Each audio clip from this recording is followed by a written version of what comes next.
yan, may madudukot. Hindi lang sa bulsa, kundi sa mga baso-baso na may takip. Kailangan may takip yan. Kasi kapag walang takip yan, lilipad yung ano yan. Mawawala yung bigla, mawawala yung bisa. Kaya yan ang secret, guys. Gantoy ko na ng muso ko kasi nga nahirapan ako.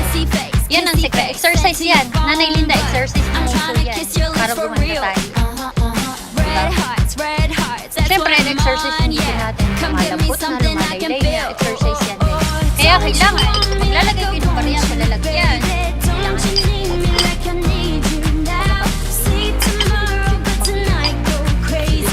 Yan, huwag mong pakawalan. Dito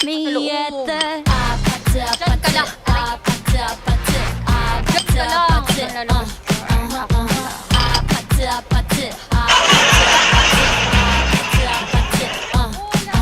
It's whatever, it's whatever, it's whatever.